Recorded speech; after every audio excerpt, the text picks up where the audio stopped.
This is the Page Publishing Book Club. How you doing? I'm Alice Stockton Rossini. We are not alone. And if you believe that, you're not alone. Thomas J. Carrey has written 6 books since he retired as a financial controller for a large insurance company in Philadelphia, all of them about the Roswell Incident. In 1986, he teamed up with co-author Donald R. Schmidt to be part of an investigation of the case that continues to this day. His book is entitled Roswell, the Chronological Pictorial. I was mildly interested in UFOs growing up, and in 1980 I read a book called The Roswell Incident. This was a case about a nuts and bolts crash of a UFO in New Mexico in 1947. And it allegedly had little bodies associated with it, and the book just blew me away. And ever since then, I was mostly interested in anything that would come out regarding the Roswell Incident. Almost a decade went by before the next book came out in 1991 by the investigative team of Kevin Randall and Don Schmidt. And that book also blew me away because there was much more information about the Roswell case than the original book. And one of the stories was that a team of archaeologists from the University of Pennsylvania in Philadelphia was the team that actually stumbled upon and found the downed craft. So I called up Kevin Randall and asked him what he had done about trying to find the archaeologists, and he said, well, they really haven't done much. So I said, well, let me have a crack at it, because I have a background in anthropology and archaeology. I have a master's degree in anthropology. And so I went down to the University of Pennsylvania to try to scope out the case for what I was looking for. So that's how I became actively involved in the research of the case, and that was in 1991. The Roswell, the Chronological Pictorial, is a coffee table type book. It is a 262-page book. It has over 400 photographic images of the complete timeline of the Roswell case, from its crash and discovery in 1947 all the way up to the present time in 2020. It puts faces to names. It puts pictures of locations of where things happened. And there's 95%, 99% pictures that have never been seen before by the reading public about the Roswell case. I took the pictures myself. It brings the case to life like no other book that has ever been written about the case, even our own. So that's the main feature, I believe, of the book, is that it brings the case to life. Do you have followers? I mean, you say you've written 6 books on this. More than just a few. We have people interested all over the world. We get the word out by book signings, emails, radio interviews, television interviews, Facebook certainly, and LinkedIn, which we didn't have way back in the early 90s. Every July, we're down in Roswell for the festival where we sell a lot of books. On July the 4th, it's a big UFO festival down there, and we are at the International UFO Museum down there, which is sort of ground zero for the Roswell case, signing books, and we do sell a lot of books down in Roswell. So you believe that there's life on other planets? Oh, absolutely. It's a statistical certainty. There's too many galaxies and stars, and Carl Sagan, the famed astronomer, stated that he believed that there were at least 1 million advanced intelligences that have evolved in the Milky Way galaxy alone. That's our galaxy. And there's hundreds of millions, if not billions, of galaxies and billions of stars in each galaxy. So you can see how it's a statistical certainty. All right, Thomas, thank you. When Vivian Muir went back to college in 1991, she took a writing class where she explored why she felt like she never fit into her family, and then she found out why. It's all in her book, Concealed, The Truth Revealed. I found out I was adopted. I had never been told that. I came to the point where I thought I had to be adopted. Found my mother, and I had her for 17 years. I have 2 half-sisters. And it's my story of starting with my anger and never being told. How old were you when you found out? 54. And the whole time you were growing up, you never felt like you fit in? No, never did. Definitely was in the wrong family. I went back to Kansas City and found the right person that was able to give me enough information. And it only took me 3.5 months to find her. And I had been told it would take at least 10 years. Why did she give you up? Because she was young and not married. She was happy that I found her. And she knew in her heart that I had come to that point. She told the only person that knew about me was one of her sisters. And she said she's looking for me. She said she knew when it happened, when I came to there. What was it like when you first met her? Oh, it was wonderful. We would talk back and forth on the phone and send letters and send pictures and everything. And I said, well, I was coming out to take a trip down the coast of California. And I said, I have a son in California. And I said, I'm going to go down and meet him. And she says, well, then why don't you come and meet us? And by the time we got around to it, it was all my cousins and my sisters and their families. And we all went out there, and I have 4 sons and many grandchildren. And everybody went up there with something else. But it sounds like you really don't like the family you grew up with. They treated me totally differently. They had a child of their own after they adopted me. And we didn't get along. She always came first. I explained it all in the book. I think no matter what, that you should be told that you are adopted. And I've talked to a lot of people who are adoptees that have always known. And some have looked up their birth parents, and some of them worked out, some of them didn't. But I've never heard of anybody who was unhappy and it didn't work out. I've only talked to some that they didn't work out, but they had wonderful parents. And a lot of them have bought my book and read my book.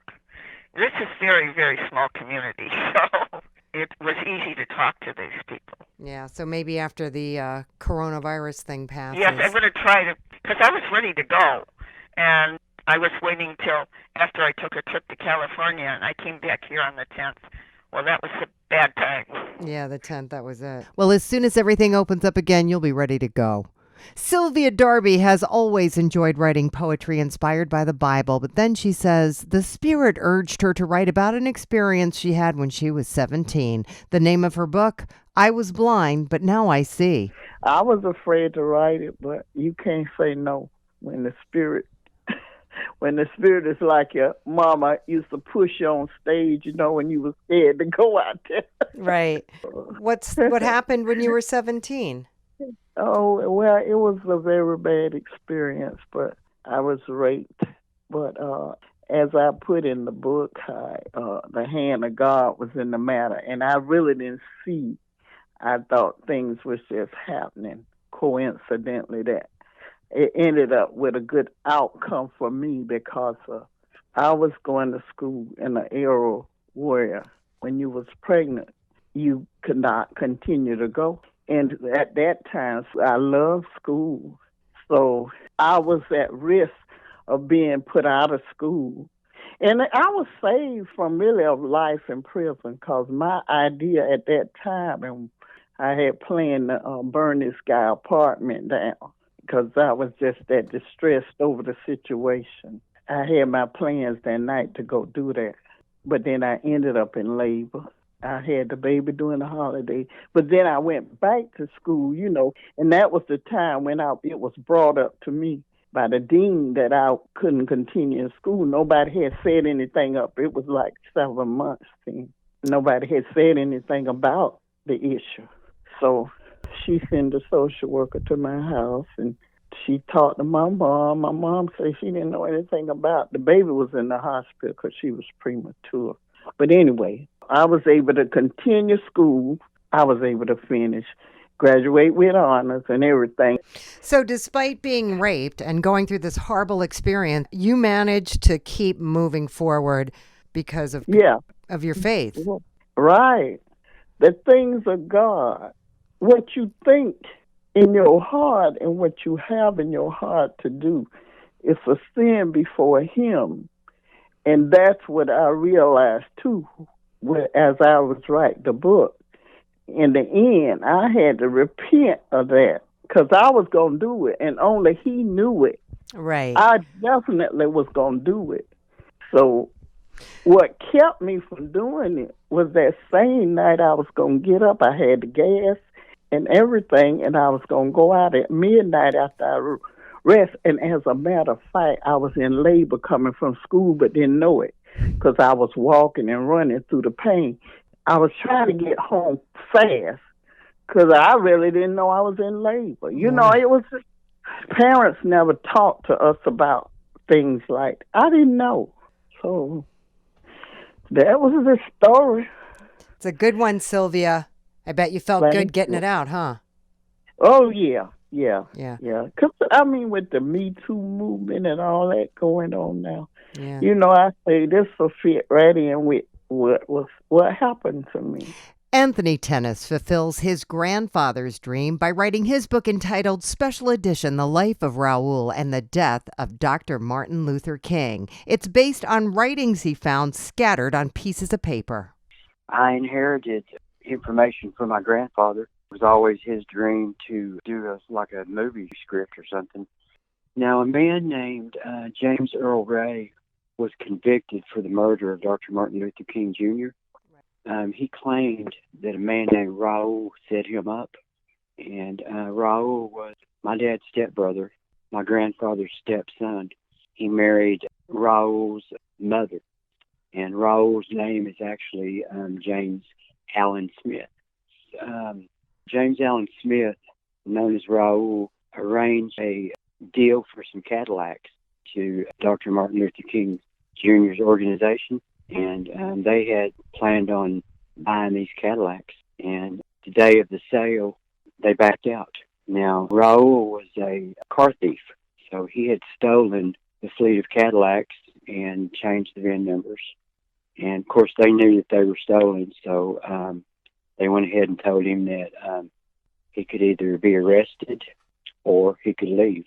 And Raoul went ahead and vowed to Hosea Williams, which was Dr. Martin Luther King Jr.'s right-hand man, that if he didn't pay him the money, that he would have him assassinated. And so that's how it all went down. Now, a man named Bud Finsterwald, which created a National Assassination Archives and Research Center, did personal investigating and all of the information that my grandfather provided him with. And he came to the conclusion that everything was factual. And J. Edgar Hoover had covered it up. Why? He felt like that J. Edgar Hoover was involved with the assassination because he hated Dr. Martin Luther King Jr. And he worked hand in hand with Raoul, he had been a 3-time criminal facing life in prison. And he was also in the mafia. He was in the Flanagan gang.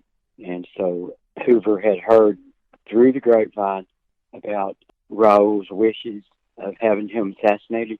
So they worked hand in hand, making it possible for James Earl Ray to be the patsy. You know, it was like a year-long process.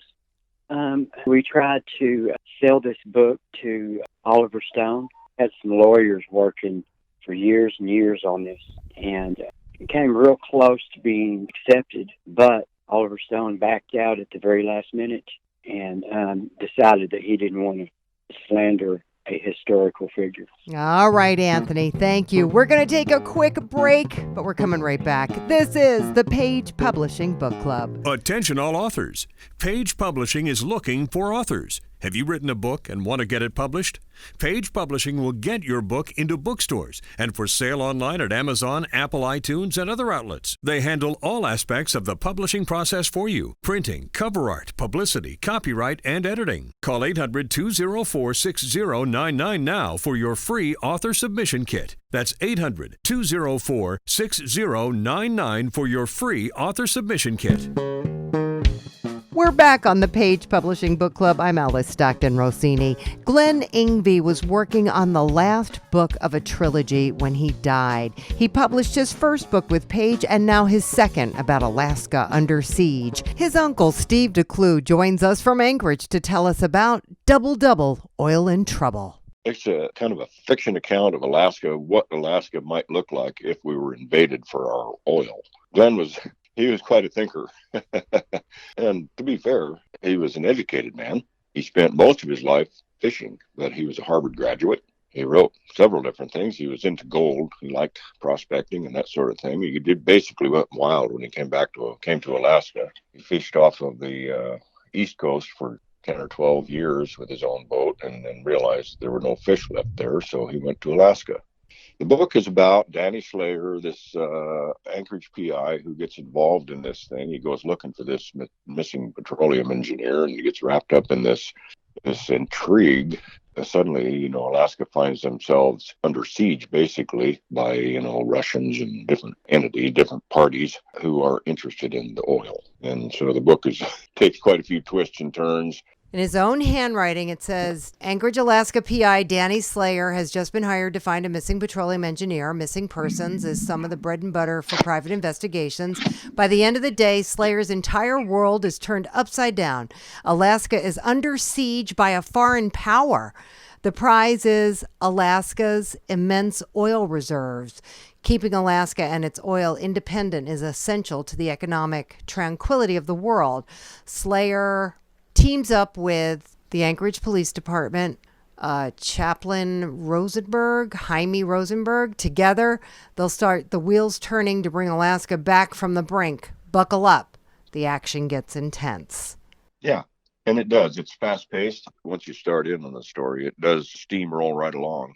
There's no lags in the story, and it does jump from place to place, but it all comes together. If there's a message, it's nothing new. It's that the world is what it is. You've seen the economic impact of what the coronavirus did. Imagine if someone taken Alaska by storm, what would that do to the defense and the economy? You might say it definitely tripped the economy of the oil industry. And some of it in a way might be somewhat kind of true. All right, Steve, thanks for doing this.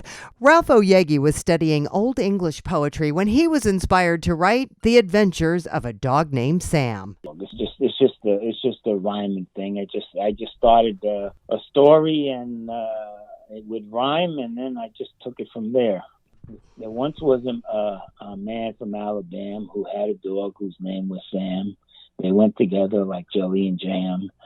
It rhymed, to the degree that it had a little lyric to it.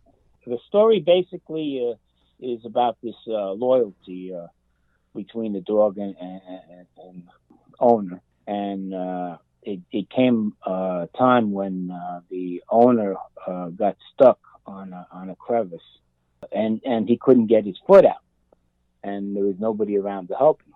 So the dog came to the rescue. Basically, he asked the dog to go for help, and the dog went out and brought back a truck driver who stopped in the middle of the road because the dog would prevent him, would have got run over. The truck driver had to stop. So he got out, and the dog kept barking at him and motioned to him to follow him. And then the truck driver followed him back to where his owner was stuck. And he was stuck there for hours, and he couldn't get out. Anyway, when the truck driver came to help, it was in a rock jetty where his foot was stuck. The jetty broke off as the dog and the truck driver was approaching, and he fell in the river, and the dog jumped in after him. And the truck driver saw this rowboat coming with a couple of people in it, and he waved them on to come over to where the jetty was, and they went to rescue the man from Alabama and Sam.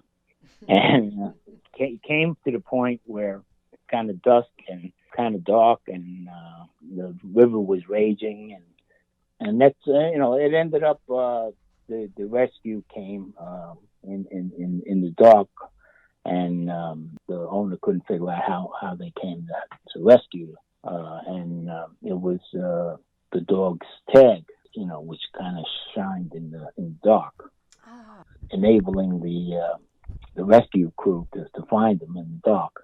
So it was kind of like a coincidental heroic deed.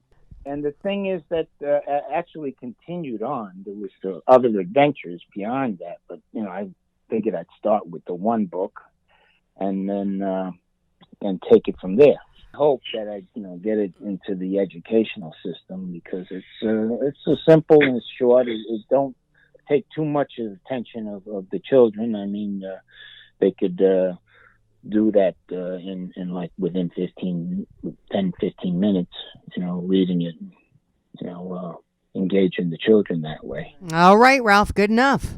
Being out of work on disability gave Johnny Gilbert a chance to look over some of his writing over the years, and he found an episode he wrote for New York Undercover. He switched it up to reflect his hometown of Detroit and came up with Villains, One Case of a Smooth Operator. It follows 6 detectives. The main character is brought back off of leave because his last case, it turned out he had to face off with his mentor that he was partnered with for like 11 years. And they bring him back, and it's like the case is already going. They need help because someone is killing young women and leaving them in public places like parks. So they get him aboard, and they just try to follow the clues, and it takes them all over the city. And they cross the paths of other cases while following this case, while the serial killer is zooming in on his next victim. And one of the things that tricks them up is the fact that he uses different vehicles. That's the main thing with him. But it ends up being more than him just killing these females. He actually just wants to bring fear to the city, which ends up happening once the public gets wind of him killing people. I usually write sci-fi and horror type stuff, and I wanted to, like I said, do a detective type thing because I was a fan of Kiss the Girls. Along Came a Spider, and I kind of made the main character kind of related to the Alex Cross thing, like a nephew, and he actually talks about him a little bit in the book. It actually becomes a good face-off halfway through between the main character and the serial killer, because he ends up turning and actually hunting down the detectives in the book.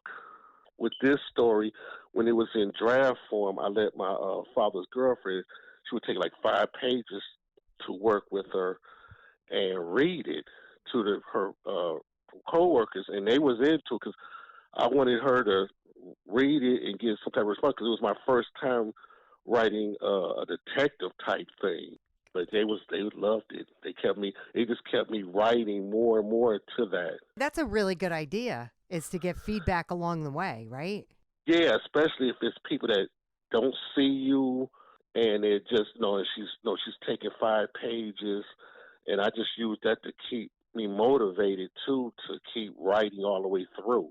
I was setting up for like book signings, but then this happened. All this stuff happened. So now I'm just waiting until it's over. But I got because I even made shirts and ready to go once I guess this is over with. You made shirts to hand out at your book signings?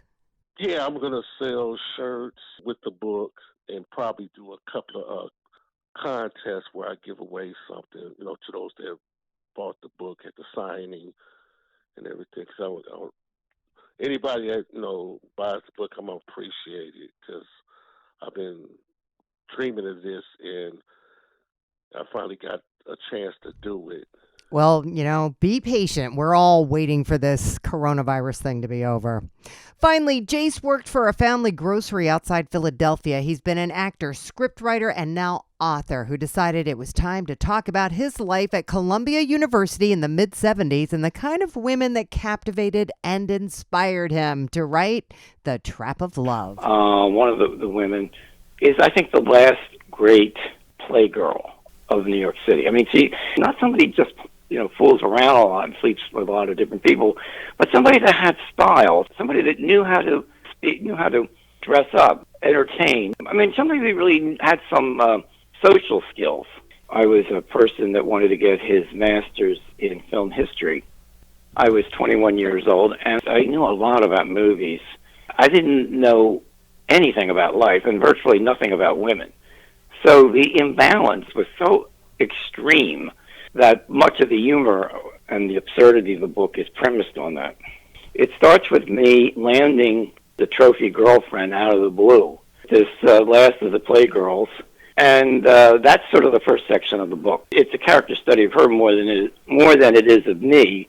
And then the second section of the book is another character, another woman that I knew, who I met while I was having a truly serious relationship, a live-in relationship with another woman. And then the third section of the book is almost completely fictional. Even though some of the events happened, they never happened in the venue that I invented, which is a period where I'm living with the woman who I was living with in the second section, but we're living outside of Manhattan in rural New York State. And the book has already been published. And it's a what if our relationship had not come to an end? What if it had continued? Where would it have gone? The main thing is I wanted the book to be funny. There's a paradox there because it's a serious book. It is about some serious themes, learning about life. It's about the gap between men and women. There's a sort of an underlying motif which I wasn't even aware of until I finished writing it and read it. And that is the relationship between Prometheus and Pandora. During this time, I was trying to be a artist. I claimed that I wanted to be a writer and a critic and a creative character, but I wasn't doing anything creative. I was just literally screwing around. But I had this thing in me to want to eventually, I think, write something of some worthiness. These women opening up a Pandora's box and me having the Promethean fire. One of the ironies, though, is that in the second section, the woman that I meet that sort of disrupts the relationship that I'm having with the woman I was living with, she was a creative person. She was crazy. She was a mad Hungarian poet, kind of a fascinating, scary character. When you're reading, you wonder, maybe that rubbed off on me. Maybe she's the one that propelled me to be a creative person myself. But she was closer to finding her voice than I was, much closer. All right, Jason, that's a wrap for this edition of the Page Publishing Book Club. If you missed anything, just go to 710WOR.com and download the podcast. I'm Alice Stockton Rossini. Catch you next time.